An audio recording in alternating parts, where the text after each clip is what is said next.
Guys, so before this video starts, I just want to give a disclaimer. The beginning of my footage kind of got messed up during the editing process. I was really disappointed. I'm like, what happened? But I just want to reiterate my first point, which was to start off the day with prayer. Why not start off the day with He who knows how the day is going to turn out in the first place? It is so important to set off the tone of the day positively with seeking the Most High God. And that doesn't always mean that the day is going to be perfect because, of course, trials are going to come, disappointments are going to come, things are going to come, especially in a school setting that is very stressful. But nonetheless, setting the tone with starting off talking to the Most High God, asking Him of your requests, but also thanking Him, because we can't just think of the Most High God in His hands. We also have to have that spirit of gratitude to thank Him for the basic things, such as being able to have an education, waking up in your right mind, So my first point again was to make sure to set the tone of your day by seeking the Most High God in prayer.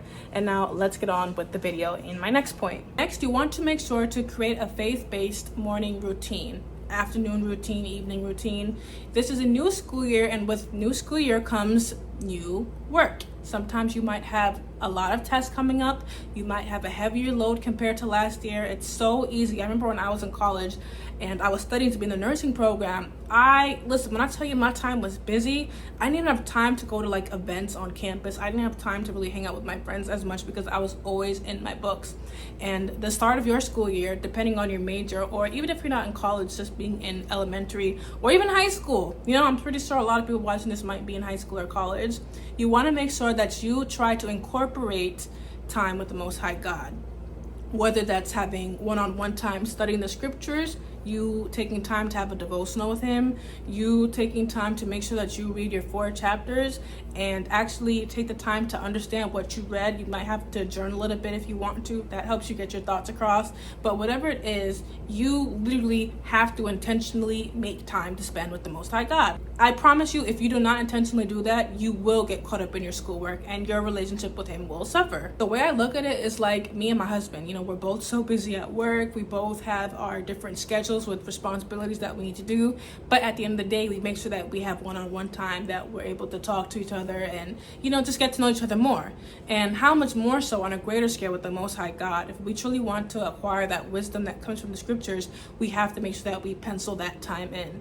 Even if you have to literally make a schedule and write it down so that you visually see it, then so be it. But whatever you have to do, make sure you incorporate the Most High God in your schedule every single day. Number 3, make sure that you choose your friends wisely. So those watching this, be it in high school or college, you want to make sure that you surround yourself with those who have a positive influence, those who think like you. The Bible says iron sharpen iron, but the Bible also says that evil communications can corrupt good manners. So if you're surrounded by people who are doing things that the Most High God would frown upon, eventually during time, their character is going to wear upon you.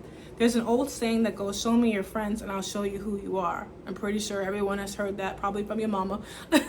But it's honestly true. If you want to emulate positivity, if you want to emulate gentleness, you want to emulate the fruits of the Spirit, you have to surround yourself with people who are like-minded like you so that you can grow. People that are going to challenge you, people that can correct you when you're wrong and call you out when you're doing the wrong thing. You want to surround yourself with people like that. You don't want to be with people who are going to pressure you to doing the wrong thing. No.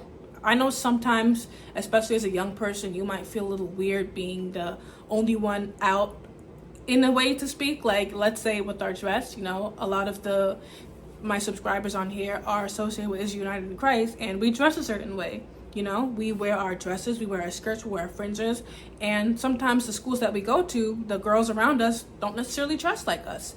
They don't necessarily eat like us. They don't think like us. And sometimes it might make you feel a little stand-outish, but it's okay because you weren't born to blend in. You were born to stand out. You were born to be a light to those around you. So of course you're going to stand out. If you fit in, then I would be worried. So as much as possible as it is in an environment that is surrounded by secular people, if you must have friends or even just associates, then make sure that you're associating with people who do have a head upon their shoulders, okay?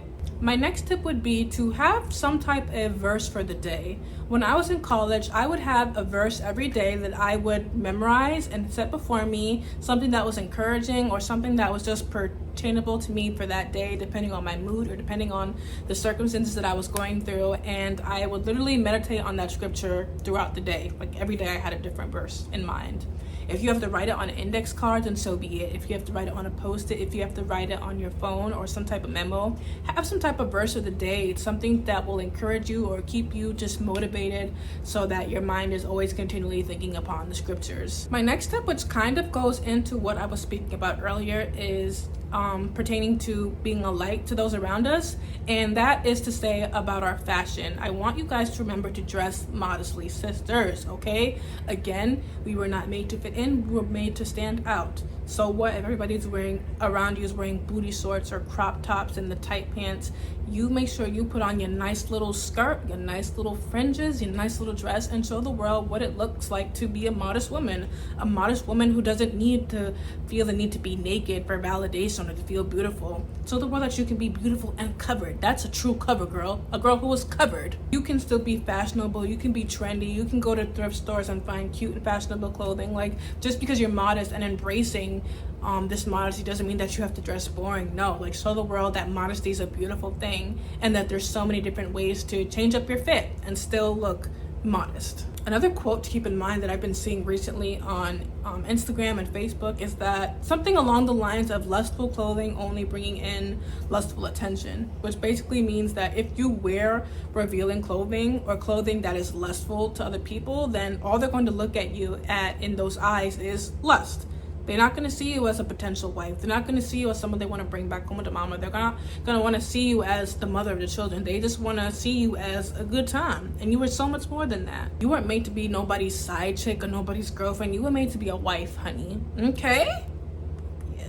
Next tip is to be a positive influence, okay? People are looking at you. Honestly, I'm not in school anymore, but this is something that I try to keep in mind as I'm working in the real world. You know, at my job, a lot of people know me on social media, they see my content, and honestly, the stresses of being at work sometimes can get to you to the point where it's like sometimes you just want to lash out when people are being disrespectful, people are being rude, people are being impatient, everybody's calling at once. Like, when I tell you it is so easy to get out of character, I'm not gonna lie, I've gotten out of character a few times and I've had to check myself. Like, I've had. Just being completely honest, I'm not perfect.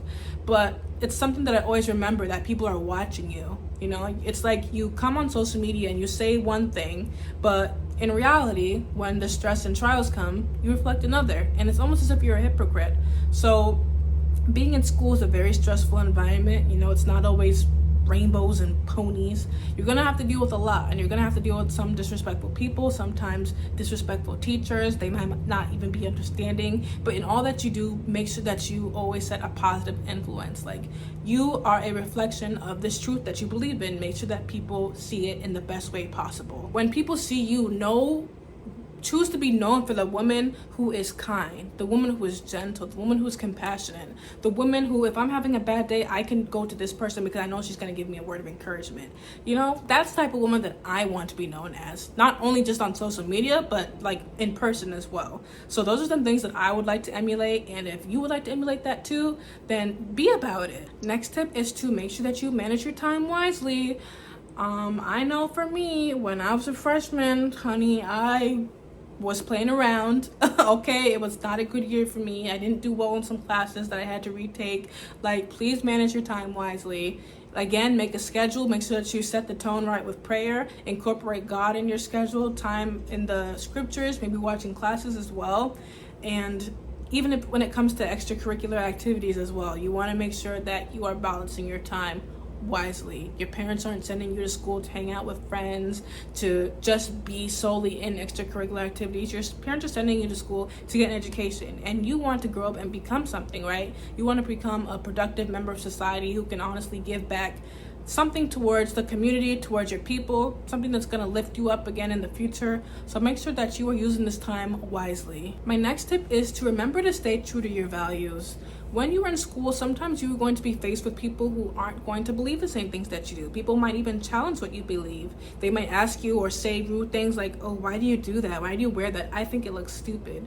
But regardless of what other people say, you need to stand tall on your beliefs. You need to first understand what it is that you believe and why you believe it, and make sure that that reason is something that is constantly in the back of your mind when your faith becomes challenged. And all that you do, ask the Most High God to give you wisdom and strength to overcome those challenges, and to give you the strength to stand tall and be bold for what it is that you believe in.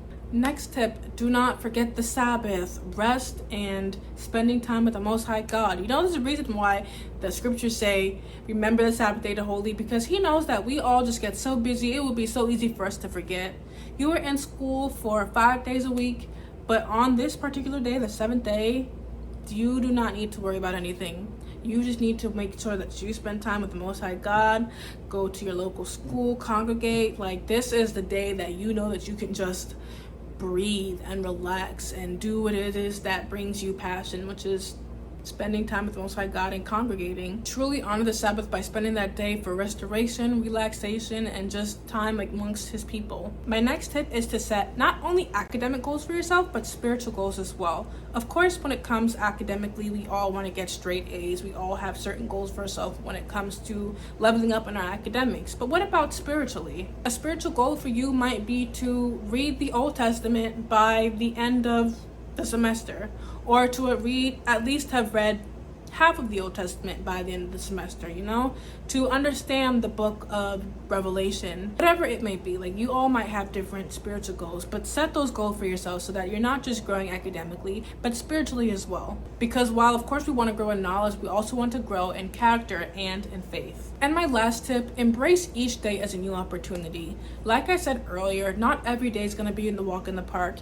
You might, unfortunately to say it, you might not always do well on every test. You might not always get the grade that you thought you were going to get on every paper. Know that God's mercies, they're new every day. You might not have done well now, but at least with these mistakes, it shows you in the future what you need to work on. Approach each day with a fresh perspective and use them as opportunities to grow. If you need extra help, you can ask the teacher for help. If you know students in the classroom who might be a bit more knowledgeable in certain things than you, then you can ask them if you can have some study time with them. I know for me in college, what really helped me was, of course, going to the teachers for help, but I also had 2 to 3 students who I know were truly focused and getting excellent grades, and we had study sessions on campus. Like, it was amazing. They really pushed me, they motivated me, and they helped me when I was at my weakest. Like, they truly helped me through nursing school, and to this day, you know, I thank God that I was with the program that I was in. But yes, that's all the tips that I have for you today. I really hope for every woman who's thinking about going back to school, or who is going back to school, can truly learn how to keep Christ at the forefront and learn how to grow not only academically but spiritually as well with these tips. Like, I hope they were practical enough for you guys. And like always, if I might have missed something, please drop them in the comments below so that we can all learn as well. I hope to see you guys in my next one. Shalom.